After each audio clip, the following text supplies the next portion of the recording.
Magandang araw po mga kaibigan. Mapapakinggan natin ngayon ang paglalakad ng isang anak na labis na nanghinayang sa mga panahong hinayaan niyang lumipas na hindi pinahahalagahan ang mga mahal niya sa buhay. Siya ay si Rodora. Hindi expressive ang aking mga magulang. Kaya nung lumaki kami magkakapatid, hirap din kami magpakita ng malasakit sa bawat isa. Para bang masyado kaming maramot magpakita at magbahagi ng pagmamahal sa isa't isa. Akala ko okay lang yon, kasi yun naman ang nakasanayan namin. Huli na nang mapagtanto kong dapat pala ay mas naging mapagmahal akong anak. Rodora, natapos mo ba lahat ng backlogs mo? Yes sir. Lahat po na-submit ko na i-turn over ko na rin kay Kathy ang mga reports na kailangan i-prepare habang wala ako. Sabi mo gusto mong mag-unwind for a few months para mas maging productive ka sa trabaho. So I hope makapagpahinga ka talaga during your vacation leave.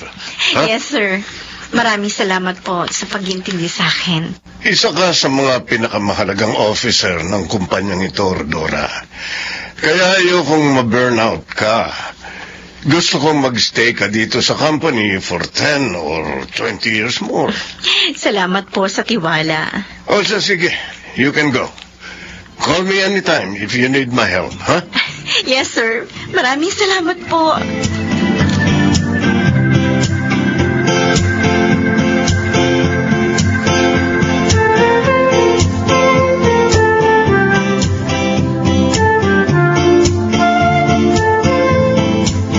Super excited na ako, love! After 10 years ng pagtatrabaho, ngayon lang ako makakapagbakasyon na walang hinahabol na oras. Masaya ako para sa'yo. Punta tayo sa Palawan. Uy. Tapos, diretso tayo ng Cebu. Tapos, kung papayag yung friend ko na bigyan tayo ng discount, pwede pa tayo magpunta sa Bali. Naku, first out of the country vacation natin yun. Oo nga. Oh, si ate, tumatawag. Teka. Hello? Oh, Ate Emma! Bakit ka napatawag?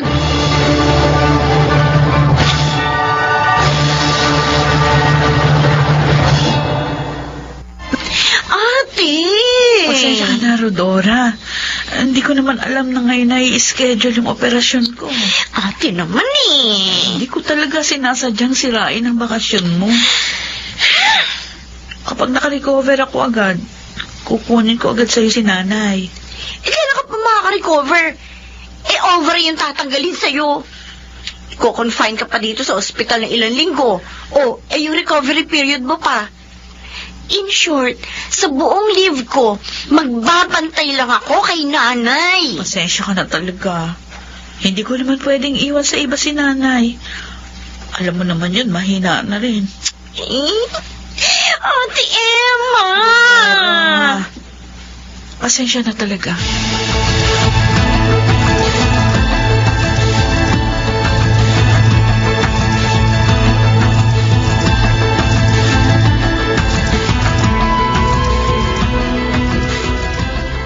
Nay!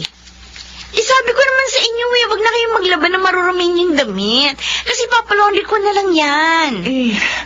Ayoko kasi natatambak yung mga labahin mo rito.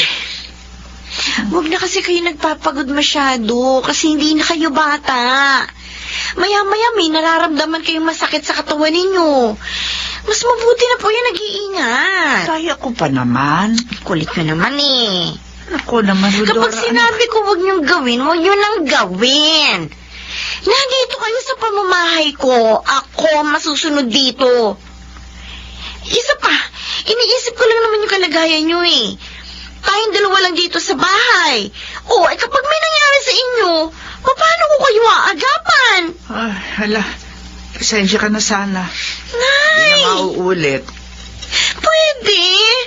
Kunting konsiderasyon naman. Ano po? Kaawaan ka ng Diyos. Ikaw yung boyfriend ng anak ko, hindi ba? Opo. Kumusta po kayo? Mabuti naman. Maupo ka. Kukuha kita na makakain. Huwag na po kayong mag-abala. Susunduin ko lang naman po si Rodora. Ay, kahit na. Maupo ka lang dyan at paghahanda kita. Huwag mo na akong tatanggihan. Lalo na, ngayon pa lang tayo nagkakakilala. Oh, sige po. Kayong bahala. Sige, sandali. Saglit lang ako. Oo. Napakabait naman niya. Darren? Oh, Narito ka na pala. oh. Kumusta kayo ng nanay mo rito? Nasasanay ka na ba nakasama siya? Ay, nako. Huwag mo na akong tanungin. High school pa lang nangungupahan ako kasi malayo ang school ko sa bahay namin. Kaya hindi ako sanay nakasama siya. Palagi kaming hindi nagkakasundo. Masasanay ka rin. Ay, ewan Darren. Kung pwede lang hilahin ng mga araw. Kaya lang matagal pa bago maka-fully recover si ate. Mabait naman ang nanay mo eh. At saka, hindi mo ba naiisip na tumatanda na siya? Dapat samantalahin mong panahon na kasama siya.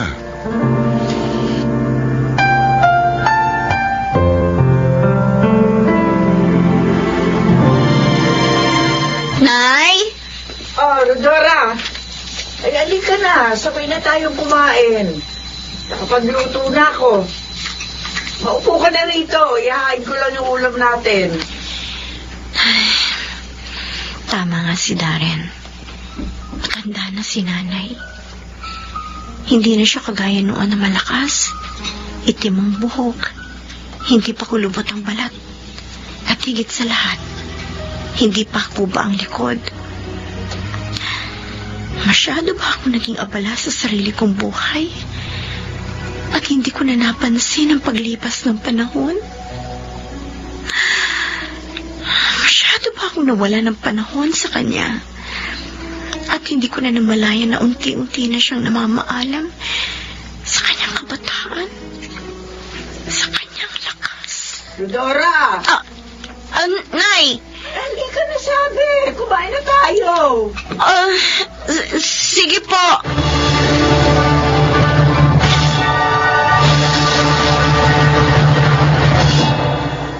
Ay, ang bango ah. Nay! Gising na pala kayo. Eto po, nagluto po ako ng maaga. Maupo na kayo. Unang beses ko na makakatikim ng luto mo. Magaling po ako magluto. Baka hindi nyo alam. Alam ko. Kanino pa ba kayo magmamana? O edi sa akin na magaling magluto. Kayo na lang lagi kasi ang nagluluto para sa akin Kaya, ngayon, ako naman. Ano ba itong niluto mo? Sinigang na hipon. Ha? Tikman nyo! Masarap yan, Nay! Oo, sige. Mukha nga masarap itong luto mo.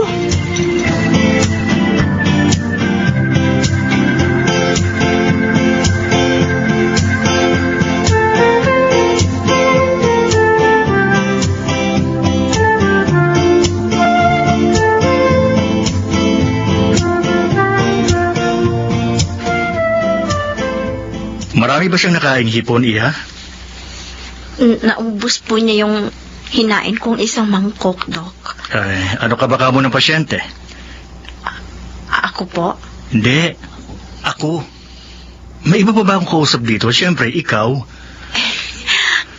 Anak po ako ng pasyente. Anak ka ng pasyente tapos hindi mo alam na may allergy sa hipon ng nanay mo. Sorry po. Sa kanya ka mag-sorry. Kung hindi siya naagapan, sa edad niyang yan, baka kung ano na nangyari sa kanya. Sorry, Dok. O, sige na. Pumasok ka na sa ward ng nanay mo. Mag-sorry ka sa kanya. Ligtas na siya. Kaya sa susunod, huwag kang basta-basta naghahay ng kung ano-ano sa nanay mo, ha?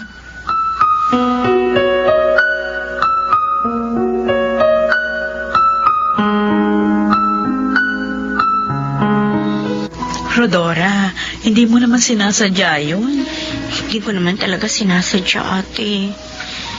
Sino ba naman ang may gusto na malagay sa peligro si nanay?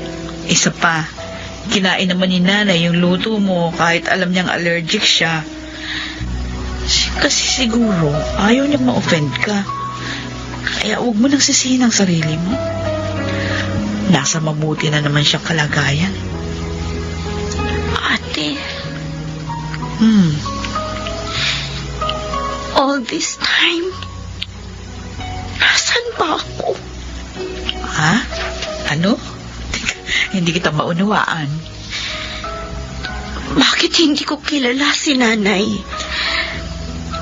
Bakit hindi ako malapit sa kanya? Bakit hindi ko napansin na tumatanda na pala siya? Rodora. Anak niya ako, ate. Pero anong klaseng anak ba ako?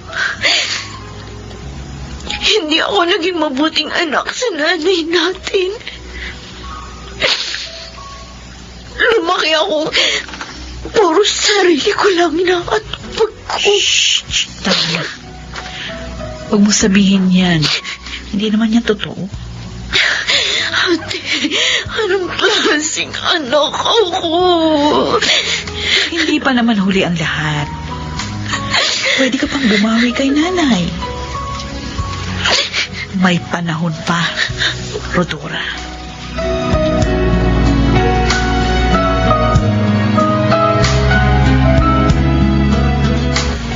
Napakaganda pala rito. Sariwa ang hangin. Marami na mga ganitong pasyalan dito sa atin, Nay. Hayaan nyo, sa susunod na linggo, sa ibang probinsya ko naman kayo dadalhin. Mamamasyal tayo kina Darren. Talaga? Oo. Pero, ayos lang naman sa akin kahit dito lang. Kahit nga sa bahay lang eh. Samantalahin po natin ang panahon na nakalive pa ako. Siya, sige. Eh, kung yan ba ang gusto mo? Tara, dun tayo maupo na sa banderoon.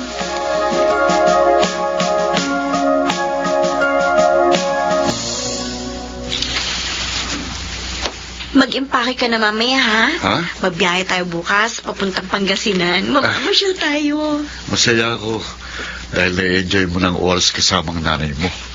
Marami pa akong planong gawin kasama si Nanay Darren. Oh, teka.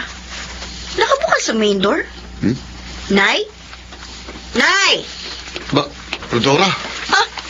Nay! Nakahandong siya sa sahig! Nay! Nay, gumising ka! Nay!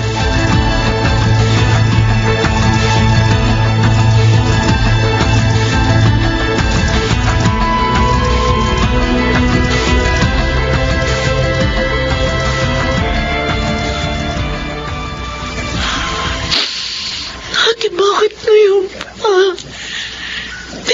Bakit ngayon pa kinuha si nanay? Nagsisimula pa lang akong bumawi sa kanya. Kulang na kulang pa ang mga alaala namin dalawa. Bakit ngayon pa siya nawala? Rodora, wala tayong magagawa. Dumating na ang kanyang takdang oras. Ay, sorry. Patawarin niyo ako. Patawarin niyo ako. Dahil hindi ako naging mabuting anak sa inyo. Hindi totoo yan. Ate, hindi ko man lang nasabing mahal ko siya. Hindi ko man lang nasabi kay nanay na mahal ko siya, ate. Alam naman ni nanay yun, Rodora. Para kay nanay, isa kang mabuting anak.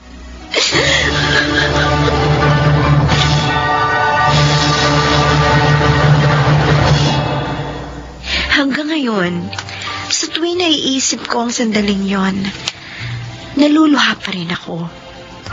Parang bigla kong gustong mag-time travel at bumalik sa panahong malakas pa si nanay. Napakarami kong sinayang na panahon. Pero tama si Ate Emma. Kahit paano, alam kong naiparamdam ko naman kay nanay ang pagmamahal ko sa kanya. Hindi ko man nasabi, pero alam kong nakita niya. Kahit sa huling sandali ng kanyang buhay, na mahalaga siya sa akin. Sa mga anak na nakikinig ngayon, hindi habang buhay malakas ang ating mga magulang. Spend time with them bago pa mahuli ang lahat. Ako po si Rodora at ito ang aking buhay. Ang kwento ni Rodora ay isang patunay na hindi lang material na bagay ang mahalaga sa buhay. Pahalagahan natin ang bawat pagkakataong ibinibigay sa atin upang maiparamdam natin sa ating mga mahal sa buhay na sila ay mahalaga. Mga nagsiganap: Susan Robles, Rosana Villegas, Junel Benamin, Maynard Landicho, Phil Cruz at Chiquit del Carmen Amor sa papel na Rodora. Naglapat ng angkop na tunog Jerry Mutiang, sa musika Buboy Salonga, supervisyong teknikal Eric Lucero at Bong Muyar. Creative consultant Phil Cruz, production assistant Anching Cruz. Ito'y mula sa panulat ni Rita Labanon, sa direksyon June Martin Legaspi at Maynard Landicho Jr. Ito ang aking buhay.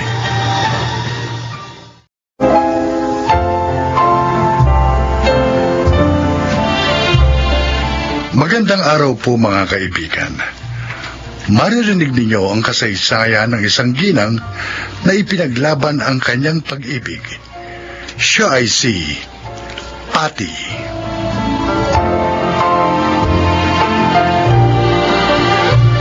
"12 years na kaming kasal ni Benji. 2 ang aming anak. 4 years na kaming kasal nung maisip niyang magtrabaho sa abroad.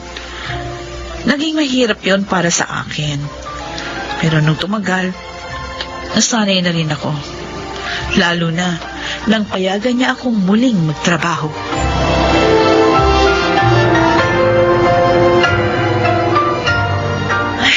Mano po, inay? Ay, dumating ka na pala, anak. Ba, mukhang masaya ka. Talagang masaya po ako kasi meron na akong bagong trabaho. Ha? Ay, salamat naman. At may nangyari din sa pag-apply mo ngayon. Sinabi ko naman po sa inyo, di ba madali ako makakahanap ng trabaho. Kaya nga, hindi ako natakot mag-resign doon sa dati kong pinapasukan. Ay, oo nga.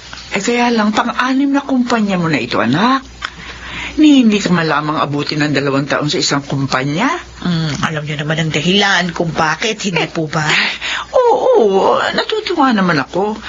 Dahil napagtagumpayan mo ang mga pagsubok na dumating sa iyo. Kaya lang, paano kung dyan sa bago mong trabaho ganun uli ang mangyari?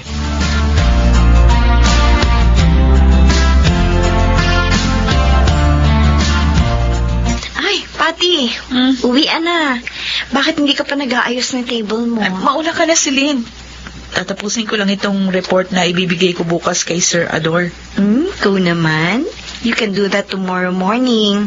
Hapon pa naman yung kailangan eh. Tatapusin ko na ngayon. Para wala na akong problema bukas.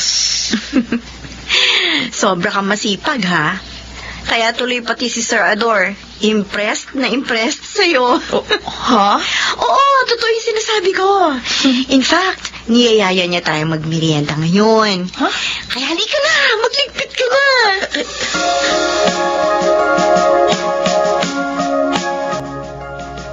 Hello, Han. Natanggap ko na yung gift mo. Maraming salamat, ha. I love you. I love you too, Han. Sana huwag ka magbago. Oo rin. Sana huwag ka magbago. At sana rin sa mga susunod na wedding anniversary natin. Kasama ka na namin ng mga bata. Kasi miss ka na namin. Darating din ang panahon yun. Pero ngayon, samantalahin muna natin ang mag-ipon para sa future natin. Okay. Oh, Han, Mag-iingat ka lagi dyan, ha? Huwag mong kalilimutan na lagi manalangin. Dahil lagi ka rin naming pinagdadasal dito.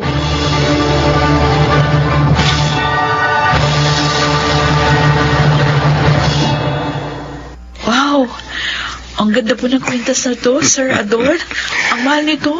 Para sa iyo yan, Patty. Ano po? Pero sir, ang mahal ho nito. Higit pa riyan, ibibigay ko. Basta para sa iyo. Oh, Sir Ador. Didiretsuhin na kita. I like you so much. Pero sir, meron na po akong asawa. At mahal ko po ang asawa ko. Wala naman siya rito.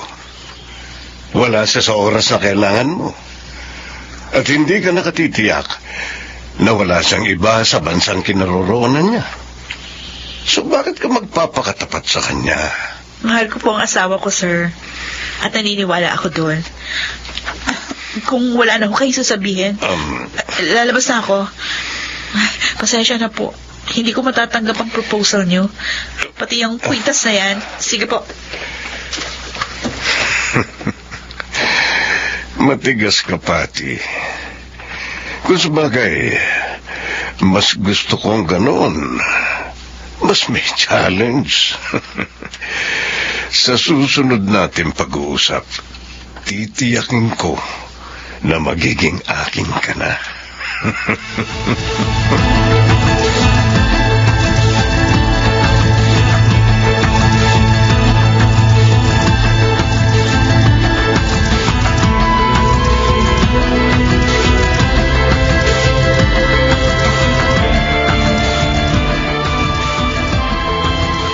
Ay, dapat kinuha mo yung alahas. Ano?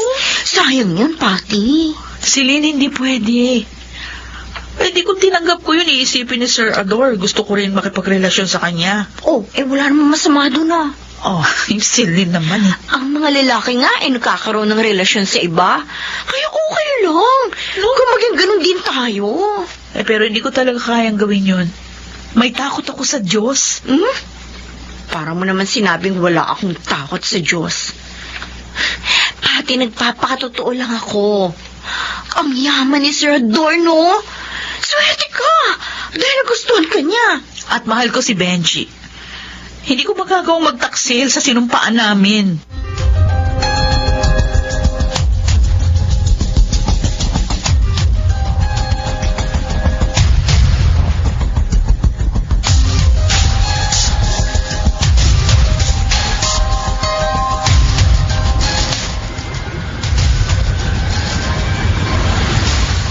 Oh, Nelson, bakit saglit lang kayo nag-usap ng misis mo?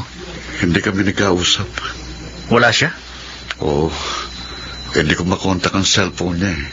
Kaya ang anak kong panganay ang tinawagan ko. Saan daw nagpunta? Ewan. Hindi rin nila alam eh. Naiinis nga ako. Dahil sabi ng panganay ko, madalas gawin yun ng nanay nila. Naghihinala tuloy ako ng hindi maganda. Nelson, pag-usapan niyo na maayos ang problema. Huwag daanin sa init ng ulo. Kayo ba ni Patty, ganun din? Sa kabutihan pala, hindi. Maayos ang komunikasyon namin mag-asawa. Hindi na kami basta nagtatawagan. Nagtitext at nagchat-chat din kami.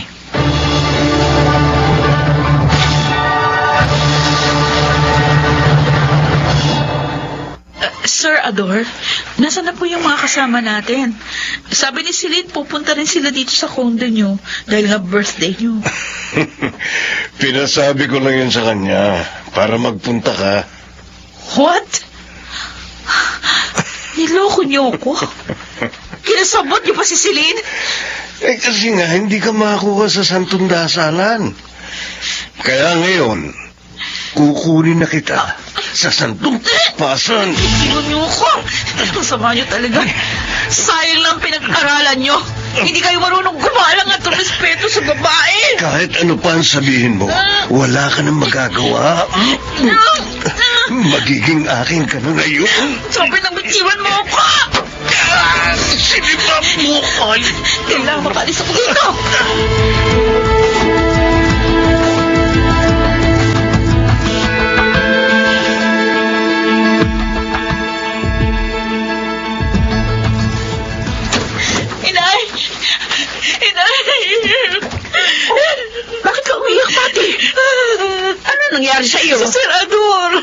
Yung pinuntahan mo sa kondo dahil birthday niya ikamo? Oo, nagpunta kasi ako doon dahil sabi niya dadating din yung mga office mate ko. Eh, hindi naman pala. Nagsinungaling siya. Ano? Niloko ka niya? Opo. Pagdating ko doon, kaming dalawa lang yung naroon. Ang sama talaga niya. Anong ginawa niya sa'yo, anak? Sabihin mo! Magre-resign na ako sa kumpanyang yon.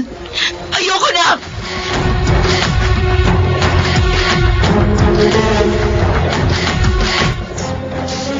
Papatayin ko sila. Papatayin ko sila, mga walang iya sila! Nelson, huminahon ka. Bakit ka ba nagkakaganyan? Sino ba nakaaway mo? Sumulat sa akin ang panganay ko. Napakasakit ang sinabi niya sa akin, Benji. Bakit? May nangyari ba sa misis mo? Iniwan niya sa nanay ko mga anak namin. Sumama siya sa ibang lalaki. Oh, Diyos ko.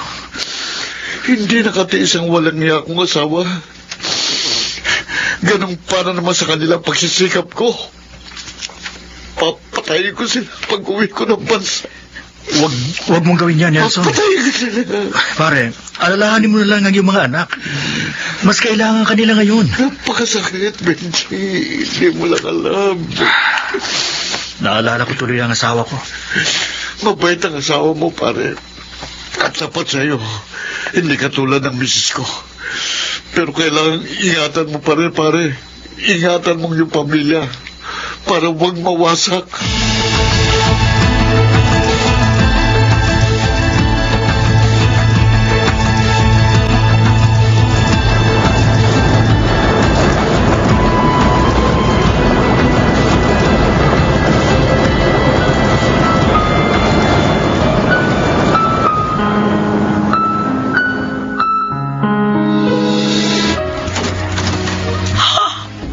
Benji!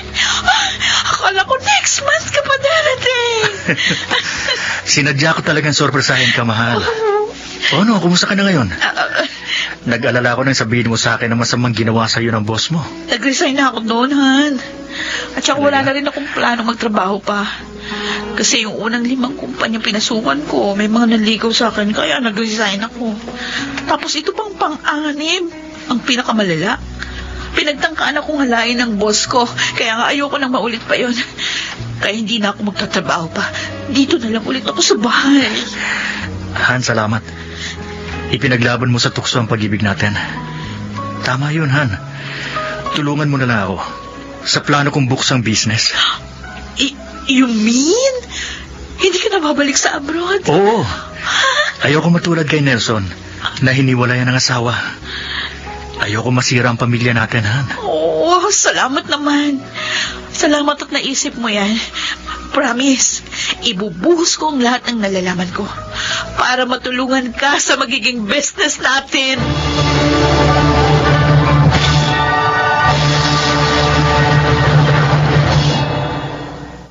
Hindi na nga nag-abroad pa si Benji. Sinikap na lamang naming palaguin yung aming mga naipon. Nakontento na kami sa biyayang binibigay ng dakilang lumikha. Awa ng Diyos, kahit wala siya sa abroad, maginawa pa rin ang aming buhay. At mas maligaya rin kami ngayon. Ako po si Patty, at ito ang aking buhay. Ang tukso ay mapagtatagumpayan kung matatag na lalabanan.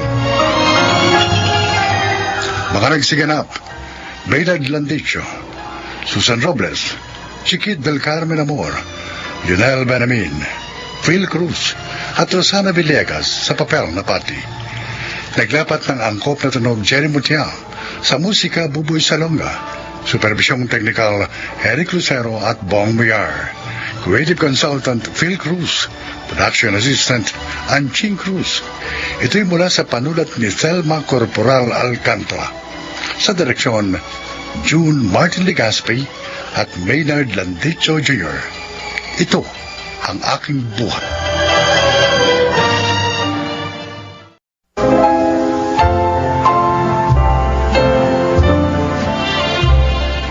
Magandang araw po mga giliw naming tagapakinig. Maririnig nyo ngayon ang kasaysayan ng isang lalaking muntik nang mawala ng minamahal. Siya ay si Ferdy. Businessman si Papa, at kahit maaga siyang pumanaw, ay naging idolo ko siya. Kaya naman sinikap ko na maging matagumpay katulad niya. Kaya napabayaan ko ang nobya kong si Lady. Please naman, huwag ka na magtampo. Narito na naman ako eh. Pwede na tayo mag-celebrate. Lagi mo nalang ginagawa sa akin to, Ferdy. Tuwing anniversary natin, madalas kang wala. Lagi mo nakakalimutan. Mahal mo nga ba talaga ako? Ikaw naman, tatagal ba naman tayo ng 10 years kung hindi kita mahal? Kung ganun, bakit lagi mo nalang sinasaktan yung feelings ko? Kahit nga mga ordinary dates natin, madalas din hindi matuloy. At least, wala kang karibal sa akin. Meron. Ang negosyo mo. Yon ang karibal ko. Mas may panahon ka pa doon kaysa sa akin eh. Lady, pinagsisilosan mo ba ang business ko? Kasi naman eh. Para sa yung ginagawa kong pagsisikap. Para kapag ikinasal na tayo, mabubuhay kita ng maginhawa. Kaya huwag ka nang magdamdam, ha?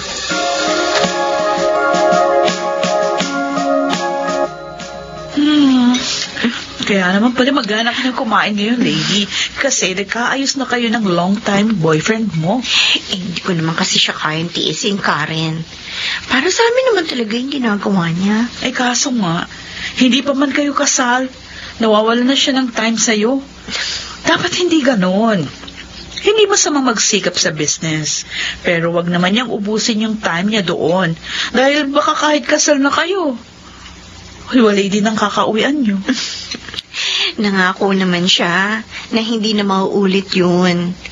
Hindi niya na ako i-enginein.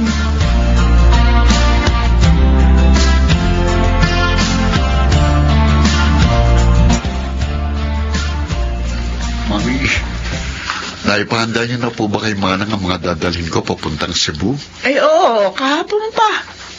Kailan ba alis mo? Bukas na po. Bukas na. Eh, hindi ba birthday ni Lady sa Makalawa? Opo. Kaya nga, hindi ko ipinaalam sa kanya itong business trip ko eh.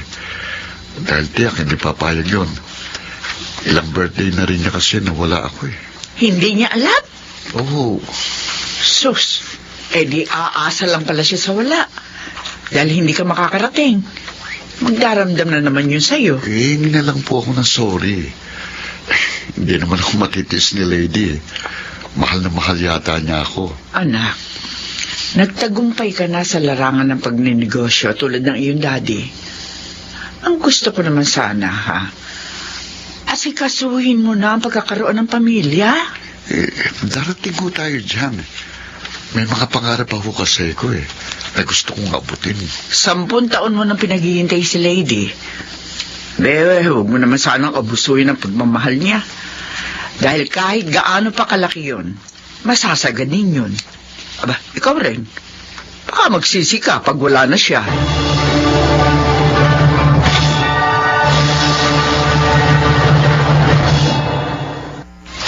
Wow! Ang daming bulaklak dito sa sala.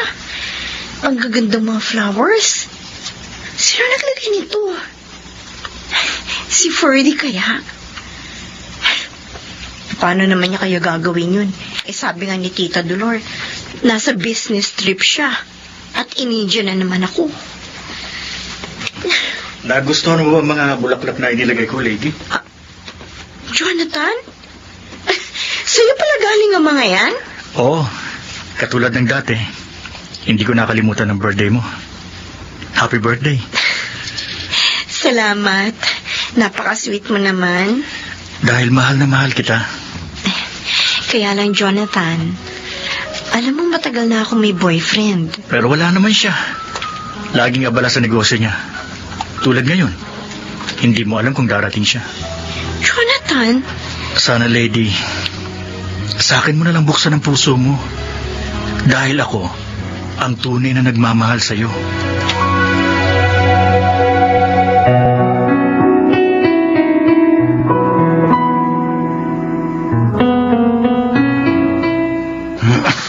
Kailan mo pa ba naramdaman ng pagsakit at panghihina ng katawan mo? Pagkagaling ko sa isang business trip, Oscar, mga ilang araw na nakalilipas. May ubot sipon na nga rin ako ngayon. Bakit ba? Sandali. Sabi mo kaya pinapunta mo ako kagad dito sa ospital dahil ibibigay mo result ng swab test ko.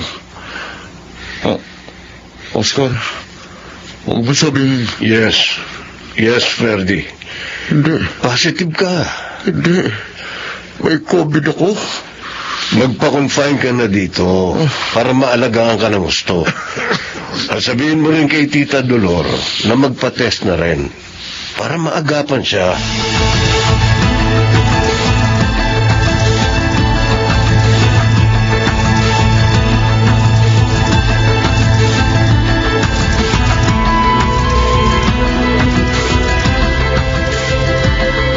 Inihatid ka na naman pala ni Jonathan dito sa inyo kahapon.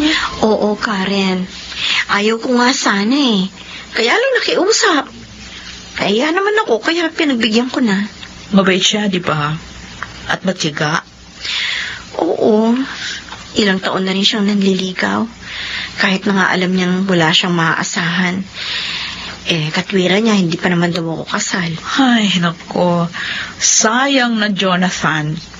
Nagmahal sa babaeng ang minamahal ay isang lalaking walang time para sa kanya. Ginagawa lang siyang laruan na kukunin kung kailan gusto. Karen! Sorry, friend. Sorry kung nasaktan kita. Concern lang naman ako, kaya ako nasasabi ito. Hindi ko nga sinasagot ang mga text at tawag ni Freddy. Masama pa rin kasi yung loob ko sa ginawa niya nung birthday ko. Pinaasa lang niya ako. Hindi naman pala siya ulit darating. Oh, may tumatawag sa cellphone mo. Tingnan mo na, baka naman iba yan. Si Tita Dolor, ang mami niya. Bakit kaya? Sandali ha. Hello, Tita? Napatawag po kayo. Po? Bakit po? Oh my God! Kumusta na po siya ngayon, Tita?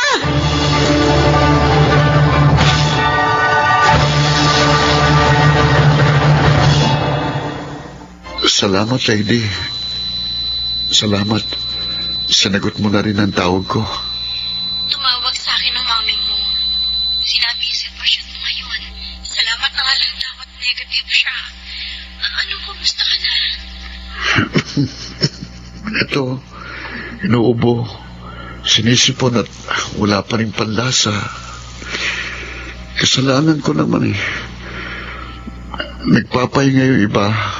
Umiiwas na magkasakit. Pero ako, negosyo pa rin ang iniisip. Kaya siguro, nagka-COVID ako. Magpagaling ka, Freddy, ha? I'm sorry. Ngayon ko na-realize kung kano kalaking kasalanan na nagawa ko sa'yo. Please forgive me and give me another chance. Huwag mo kong iwan.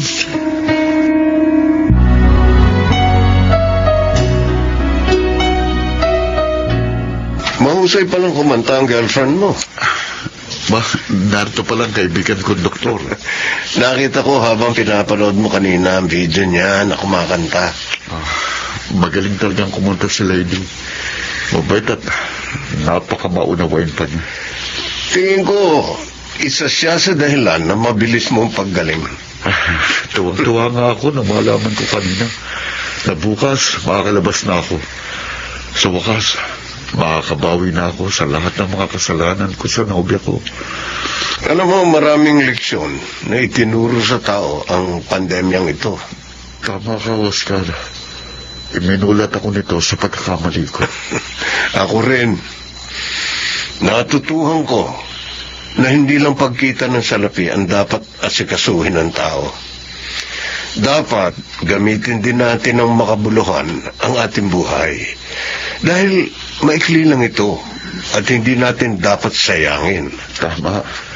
Kaya pagaling ko, babawi talaga ako sa taong matagal ko nang binabaliwala. O paano? Good luck, bro. Sana wag mo akong makalimutan sa inyong kasal, ha?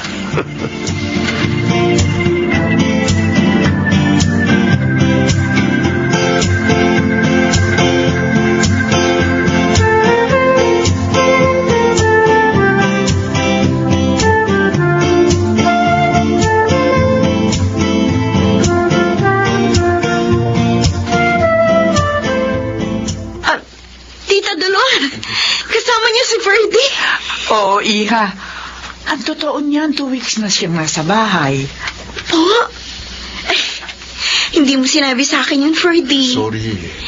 Humingi na naman ako ng sorry, di ba? Gusto ko lang kasi kapag nagkita tayo, magaling na ako. At gusto ko rin na patuloy mo akong tawagan. Ferdy. At ngayong magaling na ako, handa na rin akong magsabi sa'yo. Ha? Nang ano? Hoy, anak, bago ang lahat, ibigay mo muna. Oo nga pala. Oh, tingnan mo, lady. Ang gandang singsing. Isusuot ko sa daliri mo. Ayan, luluhod pa ako. Will you marry me? Ferdy. Hindi mo ba ako niloloko? Hindi. Tao sa puso ko ang sinasabi ko. Nakita at nadama kong kahalagahan mo sa buhay ko nang magkasakit ako. Ferdy. Kaya sana, huwag mo kong tanggihan. Sige na, Iha. Tanggapin mo na siya. Para talagang maging manugang na kita. Yes. Yes, Ferdy. I will marry you.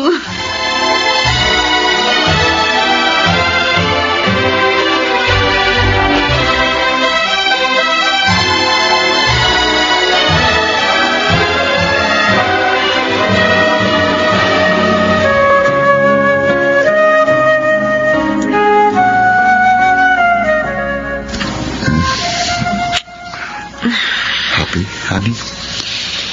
Very happy, honey. Alam mo, hanggang ngayon, parang hindi pa rin ako makapaniwalang kasal na tayo. Lalo na ako. Imagine, muntik na akong mamatay dahil sa COVID-19. Salamat na lang at binigyan pa ako ng pagkakataong mabuhay. Oo nga. Kung nagkataon, napakalungkot ko kung nawala ka. Marami kong natutuhan dahil sa pagkakasakit kong yon. Tulad ng, Tulad ng sa buhay, hindi palang material na bagay at puro pera ang dapat natin ipunin at kolektahin, kundi maging ang mga masasayang sandali na kapiling natin ang ating mahal. Alam mo, yun ang nagpalakas ng loob ko nung pakiramdam ko mamamatay na ako. Ang happy moments natin sa loob ng 10 taon. Ferdy. Sabi ko sa sarili ko, gumaling lang ako. Hindi na kita paghihintayin. Kakakasalang kagad kita. At eto nga, natupad na. Salamat sa Diyos. Hindi ka nawala sa akin. Ngayon, alam ko na kung paano ko alagaan. Maging ang ating bubuuing pamilya.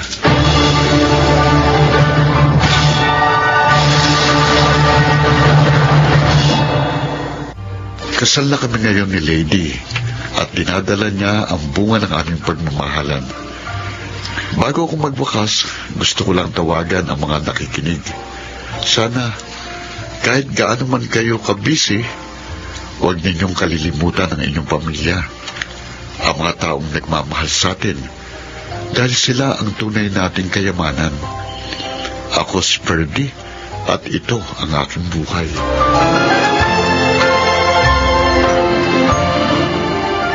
Maikli lamang ang buhay at walang may tutumbas na salapi sa kaligayahan sa piling ng ating minamahal. Kaya sana, ito ay ating pahalagahan.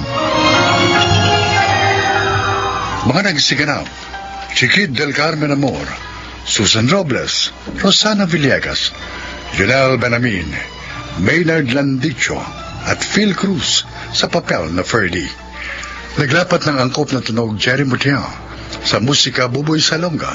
Supervisyong teknikal Eric Lucero at Bong Moyar. Creative consultant Phil Cruz. Production assistant Anching Cruz. Ito'y mula sa panulat ni Thelma Corporal Alcantara. Sa direksyon, June Martin Legaspi at Maynard Landicho Jr. Ito ang aking buhay.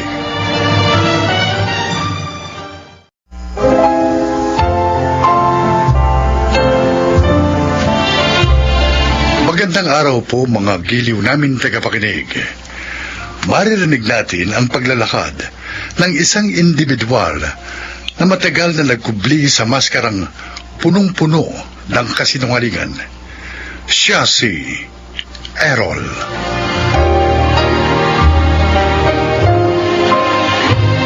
Mahirap ang pamilya namin at hindi ako masaya sa ganitong klase ng buhay.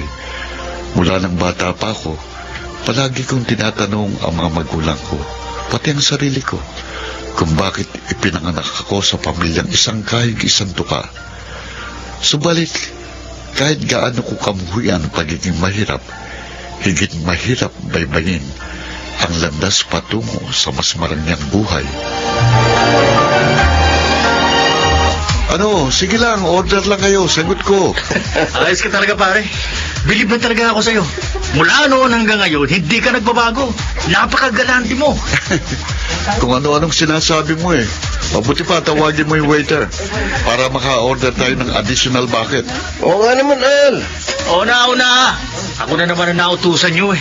Steph, are you alright? Yeah, nag-enjoy ako. Thanks for inviting me, Errol. Sana nga hindi itong una't huling beses na sasama ka sa mga lakad naming magbabarkada. Oo naman. Masaya akong kasama kayo. Ay nako, Steph.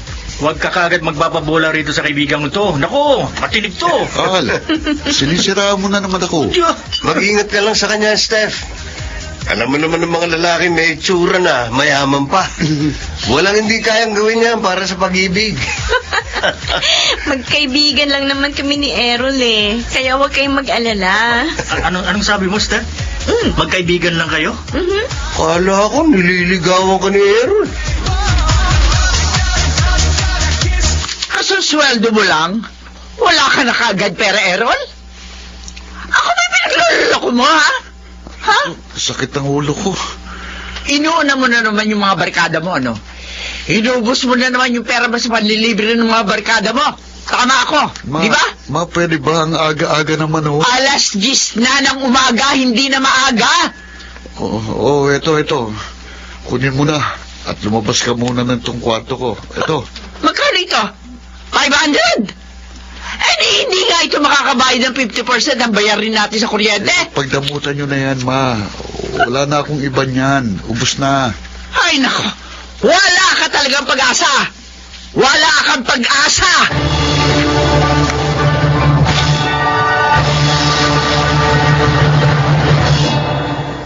Errol, mag-out of town kami sa susunod na buwan. O ano, sasama ka ba? Sama ka na, Aaron. Sama mo uli yung nililigawan mong dalaga. Nililigawan mo pa ba yun hanggang ngayon? O nawala na siya ng interes sa'yo? Muntik na sana ako masira sa kanya dahil sa inyo eh. Halos naniwala siyang babayaro ko. O bakit? Hindi ba? Pwede ba tumigil na kayo sa pang-aasar sa akin? Oo na. Oh, pero next month na to, ha? Kailangan natin mag-book ng flight, kaya dapat mas maaga kayong mag-ready ng pera. Ilang araw ba tayo? 3 days lang, pre. Sige, kahit ilibre ko na kayo ng meals nyo for 3 days. Ha? Totoo ba yan? Oo. Ay nako, hindi namin tatanggihan yan. Sino bang ayaw ng libre?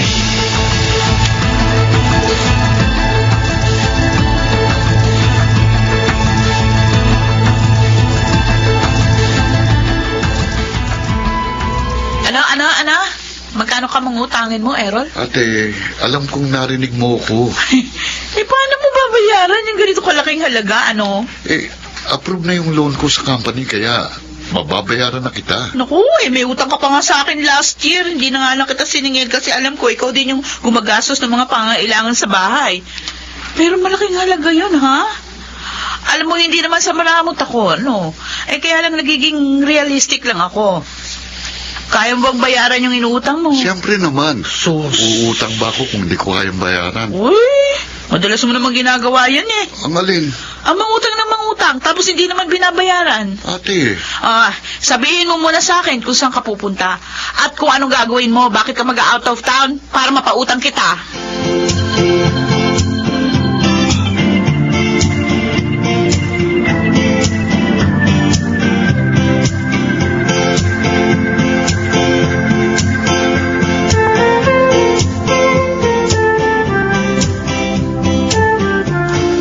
Nay, bakit naririto kayo? Bakit?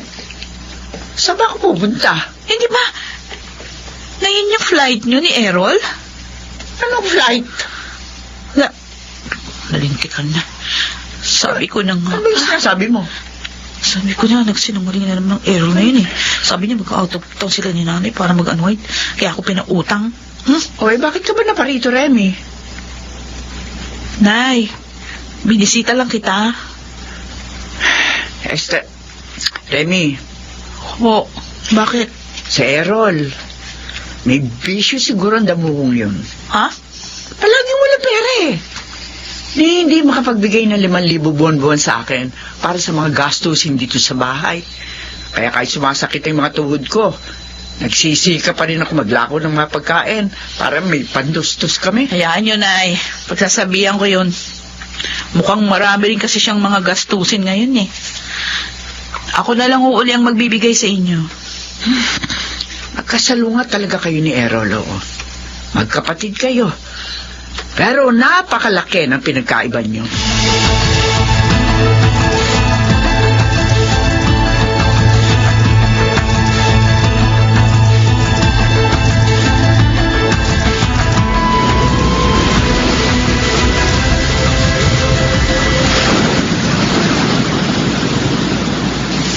Salamat sa meal, Errol. don't mention it, Esther. Ay, siya nga pala. Hindi ka pa nagkukwento sa akin.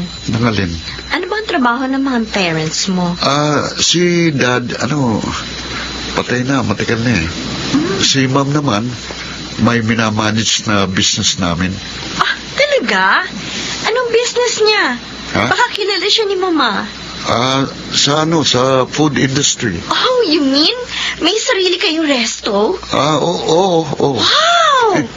O bakit hindi tayo doon kumain minsan? Ha? Kasi nagsasawa na ako sa mga pagkain sa amin eh, kaya mas gusto ko sa iba na lang kumain. Sa bagay. Since pareho tayong busog, tara. Sundan natin si Naal sa Kabady. Andun sila naglalakad-lakad. Sure. Sige.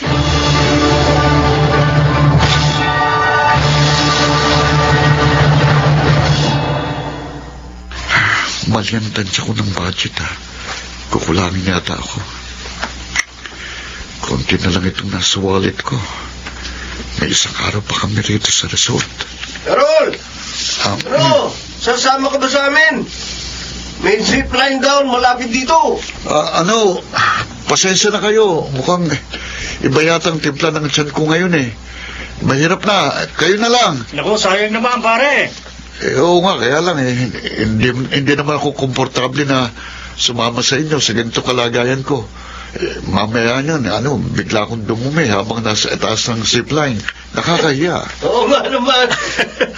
O sige, isasama na rin namin sa Steph at yung mga kaibigan niya, ha? No, sige, enjoy kayo ha. Okay. Ay, salamat. Nakalusot. Ay, nakauwi rin. Akala ko hindi na ako makakauwi. Buti naman, dumating ka na. Nay, O, ayan. ano ito? Mga bills mo yan. Diyos ko, anong klaseng gadget ba yung hinuhulugan mo? At ang mahal? Tapos, 3 buwan mo na raw na hindi nahuhulugan. Pa-out of town ka pa. Tapos, ang dami mo mga kailangan bayaran. Pero, ano ba pinagagawa mo sa buhay mo? Ha? May bisyo ka ba? Oh, Nagdodroga ka ba? Nay. Bakit hindi ka nakakapagbigay dito sa bahay? Kakasweldo mo lang pero nangungutang ka na kagad sa Ate Remy mo. Saan ba naman napupunta yung kakarampot mong sweldo, ha, Errol? Nay, huwag mo na itong problemahin. Ako nang bahala sa mga ito. Sagutin mo muna ako. Kung sasabihin ko sa inyo, may magagawa ba kayo? Ano? Kahit sabihin ko sa inyo, wala na kayong magagawa, Nay, dahil mahirap tayo. Pobre tayo. Isang kahig, isang tuka. At para makahanap ako ng mga kaibigan, para maging ina ko sa mga kaibigan ko, kailangan ko magpanggap bilang ibang tao para lamang matanggap nila ako. Kasi kung sasabihin ko sa kanilang totoo na pobre tayo, tiyak na hindi nila ako ituturing na kaibigan. Anong Kaya sinabi? kahit mabaon ako sa utang, gagawin ko. Kaysa naman ipaalam sa mga tao sa paligid ko na galing ako sa pamilyang wala man lang posisyon sa lipunan. Magpapanggap na lang ako. Kaysa naman aminin ko na anak ako ng mag-asawang wala man lang narating sa buhay. Paano mong na-team na sabihin niya na Nay, kahit galito ang pamilya natin, kahit mahirap tayo, tiniyak namin na yumaumong ama na mapalaki kayo sa pamamagitan ng tapat na pamamaraan. Nagsikap kami para maitaguyod kayo. At kahit kailan, hindi kami nahiya ipagsigawan sa buong mundo na hindi kami mayaman. Dahil ang mahalaga, wala kaming inaapakad tao. Hindi kami nagnanakaw. Hindi namin kayo pinakakain mula sa masama. Ngayon sabihin mo, sino ang mas nakakahiya? Kami ng tatay mo na matapat? O ikaw na mapagpanggap? Anong sabi niyo, Nay? Ilang araw nang hindi kumakain si Errol ng maayos? Ay, ikaw na nga ako mausap yan, Remy. Pagod na ako sa kapatid mong yan. Ewan ko ba? Asapian yata yun ang kakaibang espiritu. O sige, Nay. Akong kakausap. Errol. Uy. Ba't ka ba nagmumukmok? hayaan mo lang ako. Ano ka? Nag-aalala sa'yo si nanay. Gusto ko lang maglaho. Wala akong mukhang ihaharap kay nanay. Pati sa mga kaibigan ko. Ay, kahit magkulong ka pa rito maghapon at magdamag, hindi ka maglalaho.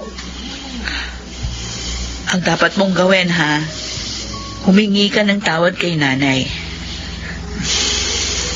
At simula ngayon, magpakatotoo ka na.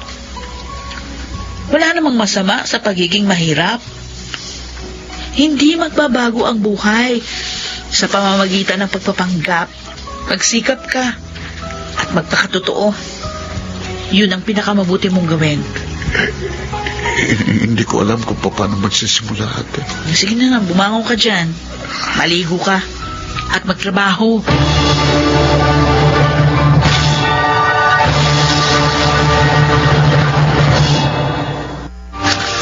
Madalas, ang bundok na pinakamahirap akyatin ay ang ating sarili. Ang ating sariling panguhusga sa ating katayuan sa buhay at ang ating sariling pagtingin sa ating pagkatao. Nagpapasalamat ako, kahit mahirap, nagawa kong lagpasan ang hamon yon dahil natutuhan kong tanggapin kung sino at kung ano ko. Ako po si Errol at ito ang aking buhay.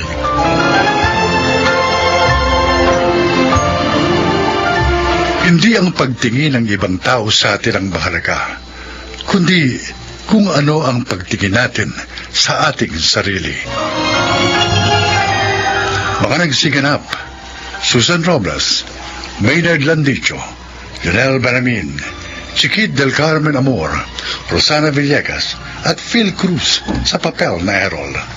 Naglapat ng angkop na tunog Jerry Mutia, sa musika Buboy Salonga, supervisyong teknikal Eric Lucero at Bong Boyar, creative consultant Phil Cruz, production assistant Anching Cruz. Ito'y mula sa panulat ni Rita Labaron, sa direksyon June Martin Legaspi at Maynard Landicho Jr. Ito ang aking buhay.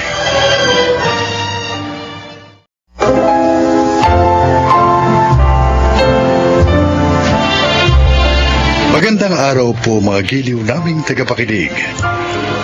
Maririnig natin ang paglalakad ng isang asawang nagtiis para lamang mabago ang kanyang bisis. Siya ay si Seb. Napakaganda ng asawa ko. Ganun ko siya ilarawan. Kaya naman kahit 6 na buwan pa lang kaming magkasintahan, pinakasalan ko na agad siya. Subalit totoo ngang walang perpektong tao. Lahat ay may kailangan. Seb, kanina ka pa dyan sa salamin. Aba, talo mo pa si Paris kung mag-ayos ah. Ma, dapat kasi gwapo ko para mapantayan ko naman ang kagandahan ng asawa ko. Di po ba? Kahit naman 3 oras kang manalamin, wala nang magbabago sa itsura mo. Gwapo ka na. Kaya naman loves na loves ko kayo, May. Nagsasabi kayo lagi ng totoo. Ay, syempre naman. Masama ang magsinungaling. Salamat, Ma. O siya, sige na. Umalis ka na.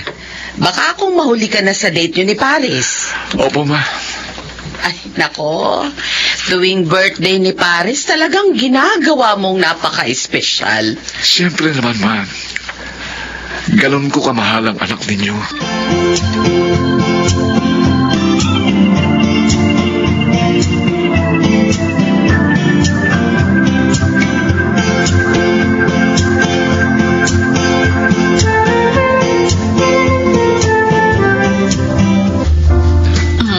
Thank you, honey. Na-surprise talaga ako. Kasi sabi mo sa akin, out of town ka. Pwede ba yun? Maraming salamat. Mayroon pa akong surprise. Eto, Oh, ano ito? tingnan mo. Ano kaya ito? Oh! Wow! Plane ticket papuntang Australia? Yes. Pupunta tayo doon? Oo. Oh, yes! Thank you, honey. I love you.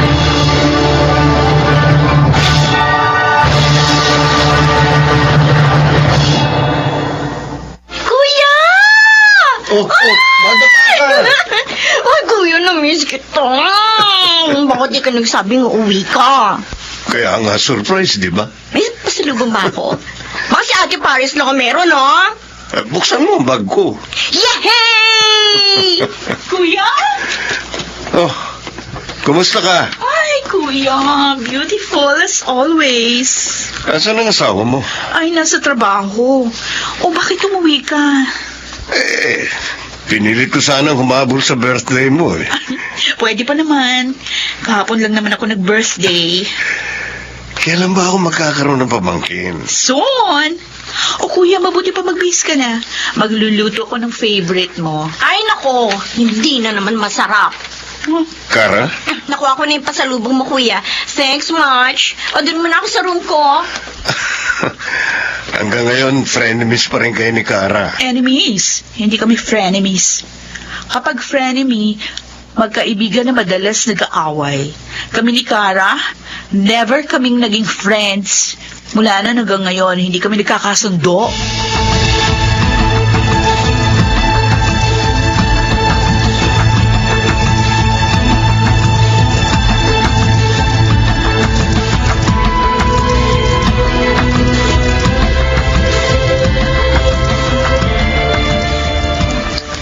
Umuwi pala si Kuya Jake. Oo. Na-surprise nga ako eh. Oh? And look ko, Oh. may regalo siya sa akin na kwintas. Wow! Ganda. Susuotin ko to bukas. May lakad kami ng mga friends ko. Papunta rin palang Australia ang 2 kong katrabaho. Kaso bukas na ang flight nila. Dapat pala mas inagahan kong pag-book ng ticket. Okay lang yun, Han. Mabuti nga at hindi pa tayo nakakaalis. Di sana kami magpapang-abot ni Kuya, oh.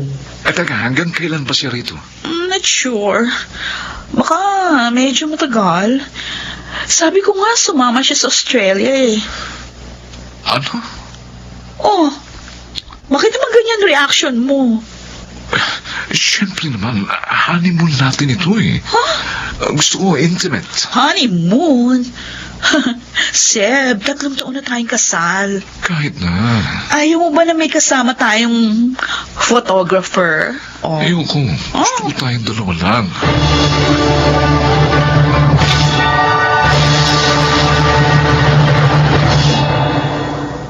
Ang dilim naman ng bahay. Wala ba si Mama? Ah, oo nga pala. Sabi niya, bibisitahin niya si Tita Marie. Didiretso naman sa kwarto. Hindi na ako switch ng ilaw. Jake!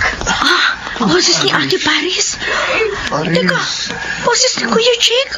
At Ate Paris, ang naririnig ko. At ang ginagawa nila. Teka, lalapit ako sa pinto. Titingnan ko kung bukas. Hindi nakalak ang doorknob. Itulak ng dahan-dahan ang pinto. Hindi. Si Ate Paris. At si Kuya Jake. Oh my God, what are they doing? Oh my gosh! Kuya Zeb? Shh! Halika.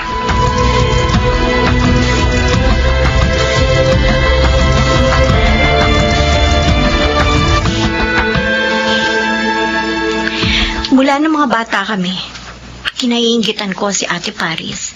Dahil paborito siya ni Daddy. Tapos paborito pa siya ni Kuya Jake. Pakiramdam ko, si Mama lang ang nagmamahal sa akin eh.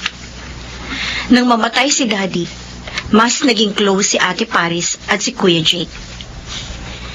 Pero yung nakita ko kanina, Kuya Seb, anong ibig sabihin nun? At saka, alam mo na ba yun? That was incest.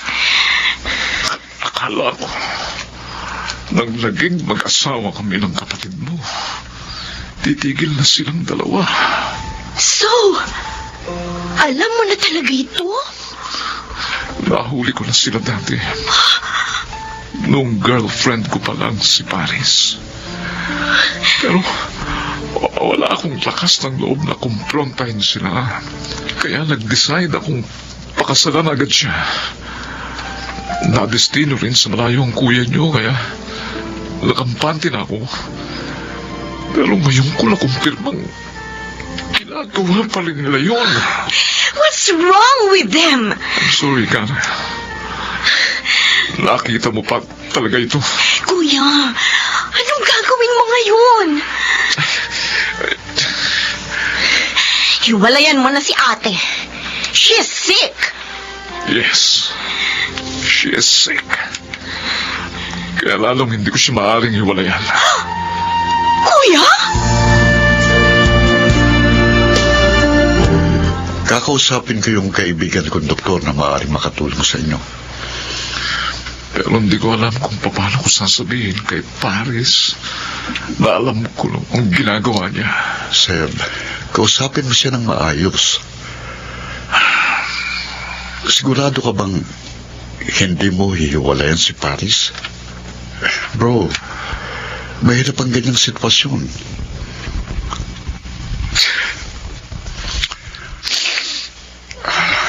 Seb, Langin ng ulak kong lalaman yun. Aminin ko para akong nandiri sa kanya, pero hindi ko siya pwedeng iwan. Alam ko hindi niya rin gusto mangyari ito sa kanya. Kaya gusto ko siyang gumaling. Gusto ko makaalis siya sa sitwasyon niyang ganun. hindi pa naman huling lahat. Kung decided ka na tulungan siya, sige, susuportahan kita.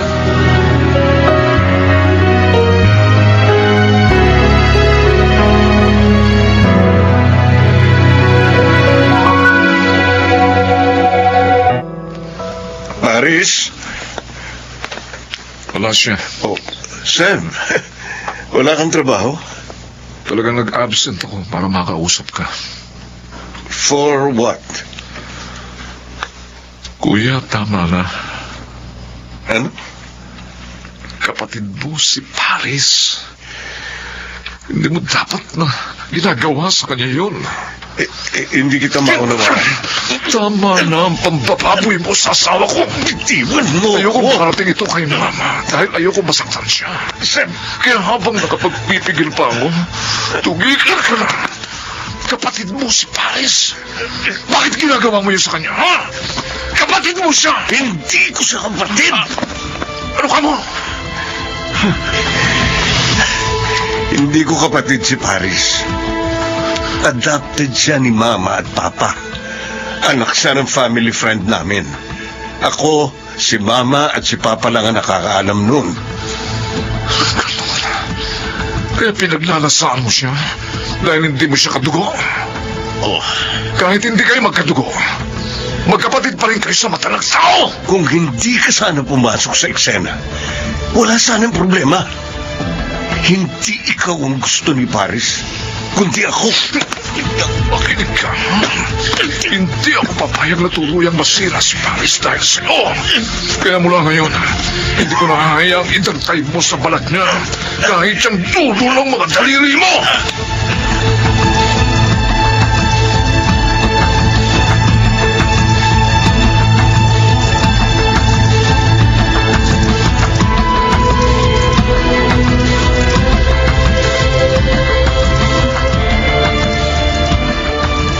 Sorry. I'm sorry, Seb. Paris, Nung simula pa lang, alam kong mali. Pero, sinusubukan ko namang umuiwas kaya lang... Patawarin mo ako, Seb. Napakarumi kong babae. Iwalayan mo na lang ako. hindi. Hindi ko gagawin yan.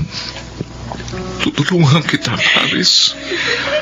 Tutulungan kitang malagpasan ang pinagdaraanan mo ito. No, hindi ako karapat-dapat sa'yo. Hindi totoo yan. Iwan mo na lang ako. Mas matatanggap ko pa yun. Kesa patuloy tayong magsama. Habang buhay akong lalamunin ng ganyan. Hindi kita iiwan. Hindi. Ngayon mo ko higit na kailangan. Isa pa hindi pa uli ang lahat, Paris. May solusyon dito. Malalagpasan mo rin ito. I'm sorry. Patawarin mo ako.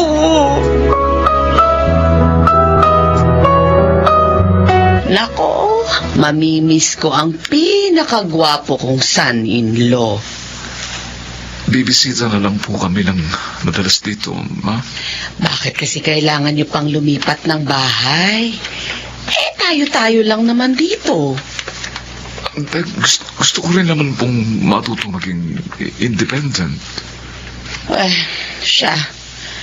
Baka kapag bumukod na kayo, magkaroon na ako ng apo. Sana nga, ma. Paris, anak. Ma, Oh, ikaw umiiyak. Para namang sa ibang bansa kayo lilipat. Sa karating probinsya lang naman. ma, huwag mong pababayaan ang sarili mo, ha? Ako nang bahala kay mama, ate.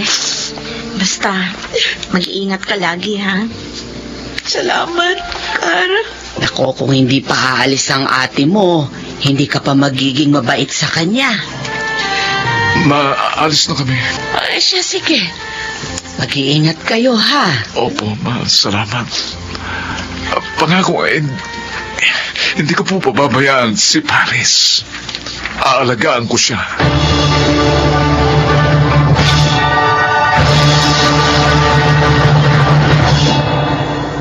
Humingi kami ng professional help para makatiyak na makaka-move on ng maayos si Paris sa kanyang mga pinagdaanan. Bilang asawa, hindi ko siya iniwan. Siniguro kong mararamdaman niyang naunawaan ko siya. Hindi ko siya hinuhusgahan. At higit sa lahat, nasa tabi niya ako palagi para damayan siya. Masakit para sa akin na kinailangang pagdaanan ng aming pamilya ang ganitong kakaibang problema. Pero nang makita kong napagtagumpayan niya ang pagsubok na yun, nasabi ko sa sarili kong I made the right decision. Ako po si Seb. At ito ang aking buhay.